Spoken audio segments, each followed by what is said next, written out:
Olá, bom dia, muito bom dia. É muito bom nós estarmos aqui nessa manhã, no dia 22 de abril, para a gente conversar um pouco sobre a palavra de Deus, né? Que bom que você está aí, você que já está aí, e que bom você que está assistindo em outro momento, né? Louvado seja Deus pela sua vida. E hoje eu quero ler um texto bíblico que, para seguir o mesmo assunto que eu falei ontem à noite sobre a fidelidade de Deus. Mas para hoje, o texto bíblico que eu quero ler aqui é Filipenses 4, versículo 6. Olha o que diz o texto, é um texto conhecido nosso, né? Filipenses 4, versículos 6 e 7, onde diz assim, ó: Não estejais inquietos por coisa alguma, antes as vossas petições sejam em tudo conhecidas diante de Deus, pela oração, súplica e ação de graça. E a paz de Deus, que excede todo entendimento, guardará os vossos corações e os vossos sentimentos em Cristo Jesus. Aqui nós temos um texto que é uma promessa. Mas quem escreve esse texto aqui é o apóstolo Paulo, da parte de Deus, a partir do Espírito Santo de Deus que o ilumina, então ele escreve esse texto. Paulo escreve isso como um testemunho fiel da fidelidade de Deus. Paulo escreve esse texto para atestar para mim, para você e para todas as pessoas que lerem esse texto aqui, de que Deus, de fato, ele é fiel para cumprir aquilo que ele promete. No momento em que Paulo escreve esse texto, Paulo está preso. Ele está preso, aguardando a sua sentença. Em breve, Paulo vai ser levado para Roma e será decapitado, de acordo com o andamento da história. Ele sabe que ele vai ser sentenciado à morte depois de tudo isso. Mas nesse momento aqui, aprisionado, nesse momento aqui, aguardando o carcereiro chegar na porta da cela e falar: vamos lá, Paulo, chegou sua hora. Nesse momento, aguardando a morte chegar, aguardando a sua sentença chegar, ele fala assim: não fique inquieto com coisa alguma, não fique ansioso por coisa alguma. Como é que uma pessoa consegue falar para você não ficar ansioso, estando ele numa situação de ansiedade extrema, com a sua vida ameaçada? É o mesmo Paulo que em Efésios 4, se não me falha a memória, ele vai falar: regozijai-vos. Outra vez vos digo, regozijai-vos. Quer dizer, regozijar significa tenha alegria extrema. Tenha uma alegria extrema. Outra vez eu falo isso. E é o mesmo Paulo que no mesmo momento também estava preso, e ele consegue falar: mantenha firmemente a alegria em Deus apesar das tribulações. Isso não tem a ver com masoquismo, tem a ver com uma experiência profunda com Deus. Paulo experienciou a fidelidade de Deus. Paulo experienciou a fidelidade de Deus. Então ele está falando que Deus é fiel para manter a calma no coração. No versículo 7 aqui do capítulo 4 de Filipenses, ele fala assim, ó: Deus guardará os vossos corações e os vossos sentimentos. Então esse sentimento de ansiedade, esse sentimento de apreensão, esse sentimento de angústia que muitas vezes nos dá por causa das tribulações que vêm, Deus é capaz de guardar isso, transformando isso numa paz que você não consegue entender de onde veio. Ele é capaz de fazer isso. E Paulo está dizendo isso com experiência própria. Sabe? Ele está falando isso. Essa é uma promessa que Deus cumpriu na minha vida e é por isso que eu estou falando para vocês. Não estejam ansiosos por coisa alguma, porque Deus é fiel. Se você colocar a sua ansiedade, se você transformar a sua ansiedade em oração, falar os motivos da ansiedade para Deus em súplicas e agradecer a Ele pelo aquilo que Ele vai fazer com essa oração que você fez, Ele vai transformar essa ansiedade numa paz que excede todo entendimento humano. Ele vai guardar o seu coração, Ele vai guardar seus sentimentos, para que você não seja tragado por esses sentimentos. Porque existem sentimentos que tragam a gente. Existem sentimentos que sufocam a gente, né? Que faz a gente minguar. E ele fala: você não precisa ser tragado por esse sentimento, não precisa ser tragado por essas emoções, você não precisa ser tragado com esse coração angustiado, se você colocar tudo em oração e súplica diante de Deus, porque Deus é fiel para cumprir. Por que eu peguei esse texto para falar sobre isso? Porque é um texto de experiência, alguém que vivenciou isso. Sabe? Uma coisa é você ler um texto que vai falar sobre a promessa. Outra coisa é você ler um texto de alguém que usufruiu da promessa. E a Bíblia fala que tudo que está escrito para nosso ensino foi escrito. A Bíblia não é um livro científico, a Bíblia não é um livro matemático, a Bíblia é um livro de experiências com Deus. A Bíblia é um livro que relata as intercorrências e as interferências de Deus na história da humanidade. Então, pessoas que de fato, em algum momento da sua vida, da sua história, tiveram experiências com Deus, registraram isso em textos para nosso ensino, como diz Paulo, tudo que está escrito, para nosso ensino foi escrito. E aqui a gente tem o próprio Paulo, que viveu momentos de angústia, momentos de ansiedade, momentos de aflição, momentos em que ele tinha tudo para desesperar, mas toda vez que essas coisas vinham sobre ele transformava isso em oração, transformava isso em ações de graças, e ele falou assim, gente, Deus consegue traduzir, ou transferir, ou mudar, ele consegue mudar esses sentimentos em sentimentos de paz. Que a gente mesmo vai ficar admirado e falar, gente, como é que eu consigo ficar calmo?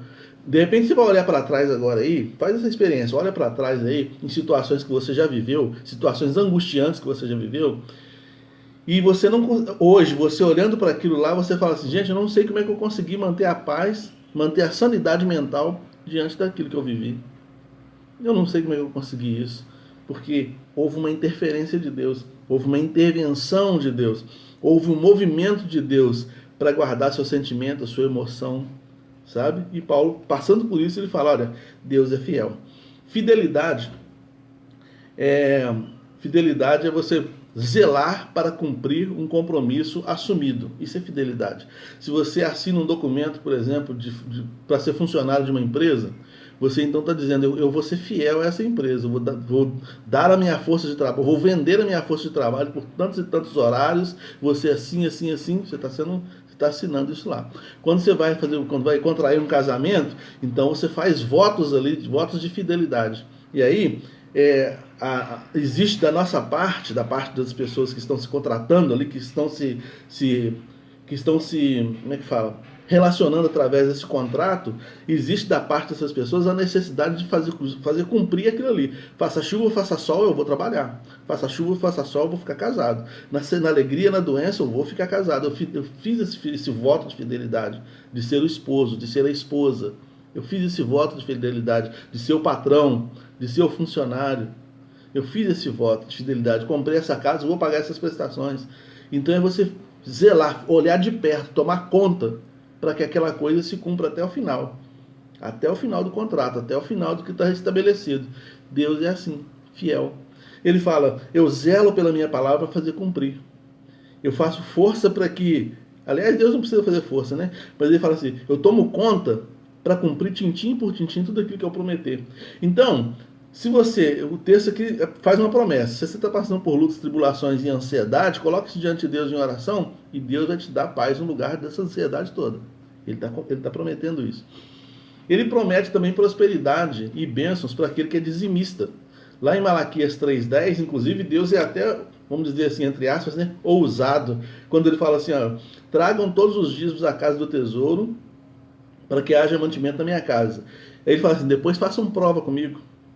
Presta atenção, me coloca na parede, faz prova. E agora, Senhor?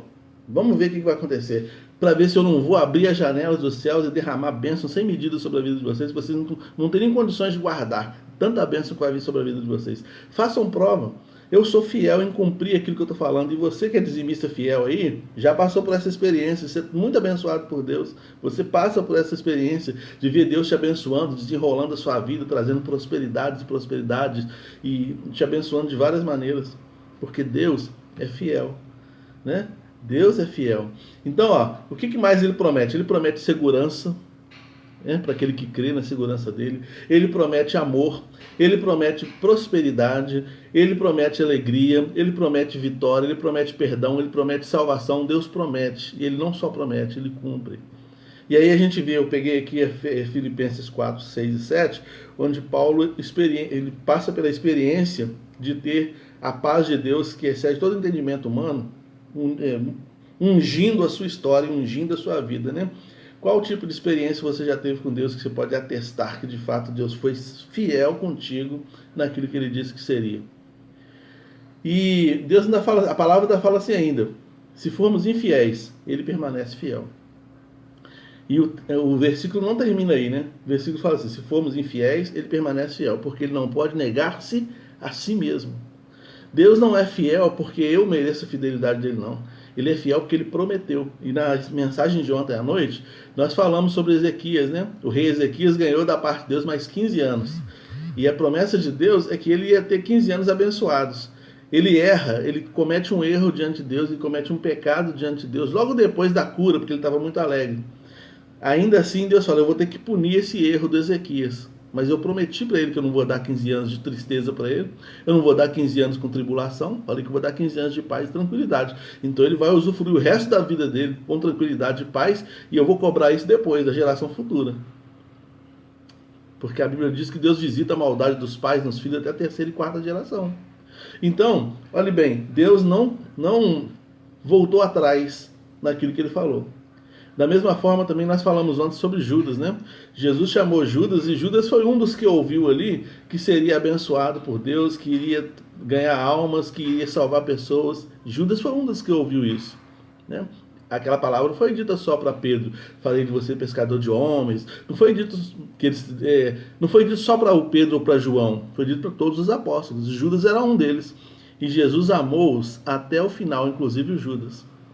E segundo as Escrituras, o único apóstolo que ouviu da parte de Jesus, amigo, essa expressão, esse pronome de tratamento, né? Como é que eu vou dizer? Essa palavra de tratamento, amigo, o único que ouviu isso foi o Judas. Jesus amou o Judas até o final, deu um abraço, deu um beijo, né? E Jesus estava ali amando o Judas, porque ele foi fiel. Ele foi fiel. Se o Judas não foi fiel com Jesus, aí é um problema do Judas. Mas Jesus foi fiel ao Judas. Por isso que a Bíblia diz, se formos infiéis, ele permanece fiel. Se eu não for fiel a Deus, naquilo que eu assumi, né? Deus me deu dons, talentos, habilidades, Deus deu a você dons, talentos e habilidades. Se eu não quiser ser fiel a Deus, não quiser usar esses dons, talentos, habilidades, recursos para a sustentação da obra, se eu não quiser ser fiel a Deus em nada disso, ele não vai me cobrar por isso. Eu só vou deixar de ser abençoado por ele. Infelizmente, as bênçãos não vão chegar, porque a promessa está para quem cumpre. A promessa está para quem obedece, né? Se eu obedecer, ele promete. Por isso que Malaquias 3,10 está falando assim: tragam dízimos e ofertas, e assim vocês estarão fazendo prova de mim, para ver se as bênçãos não vão alcançar vocês de uma maneira grandiosa, né? E aqui também é o se, né? Se você colocar em oração, se você suplicar, se você buscar, se você realmente se deleitar em Deus, então ele vai ouvir dos céus e vai fazer uma paz que excede todo entendimento humano, encher seu coração. Entende? Encher seu coração. Então, o Senhor fala sobre fazer provas com ele, né? E todas as promessas bíblicas irão se cumprir na sua vida, irão se cumprir na minha vida, se nós fizermos o que está escrito para ser feito. Se eu andar em obediência, se eu andar em submissão, se eu andar em gratidão, se eu andar dentro da fidelidade de Deus, a fidelidade de Deus vai me alcançar. As bênçãos de Deus vão me alcançar. Deuteronômio capítulo 28, depois você lê. Vão me alcançar. Observa a sua vida aí. Veja aí quanto da fidelidade de Deus você já usufruiu, o quanto da fidelidade de Deus você está usufruindo. Deus é fiel. Vale a pena servir a Deus, sabe? Vale a pena. Às vezes a gente fica se debatendo em angústias e aflições, correndo de um lado para o outro, tentando resolver as coisas por nós mesmos, e aí tudo que a gente consegue é cansaço. É cansaço, é estresse, é angústia, ansiedade, é depressão. É isso que a gente consegue. O nosso corre-corre. Lá em Isaías 30, versículo 15, fala assim, ó, se você descansar em mim, você vai encontrar a paz. Está lá, Isaías 30, versículo 15. Em descansar, em sossegar, em tranquilizar diante de mim, aí está a vossa segurança, aí está a vossa paz. Mas a gente acha que Deus não vai ser fiel. Se eu ficar parado, às vezes no momento que ele fala, fique parado. Se eu ficar parado, eu acho que ele não vai ser fiel em cumprir a parte dele. Deus é sempre fiel. A Bíblia diz, seja todo homem mentiroso. Deus não é homem para que possa mentir. Então, que as fidelidades de Deus, que as bênçãos de Deus, o amor, a segurança, a paz, tudo que vem da parte de Deus, a prosperidade, que te alcance em nome de Jesus e você seja agradecido. Né? Para você também ser um testemunho acerca da fidelidade de Deus. Fala, não, Deus é fiel. De fato, Deus é fiel. Você vai falar com convicção, com veemência, porque você foi alvo da fidelidade de Deus. Amém? Senhor, obrigado porque o Senhor é fiel. Tu és fiel, Senhor. Nós te louvamos por isso, nós te agradecemos por isso. Ajuda-nos, ó Deus, em nome de Jesus, na nossa fraqueza, porque muitas vezes nós quebramos a aliança com o Senhor por causa da nossa fraqueza, da nossa limitação. Ajuda-nos, ó Deus, a ter fé o suficiente para também sermos fiéis ao Senhor.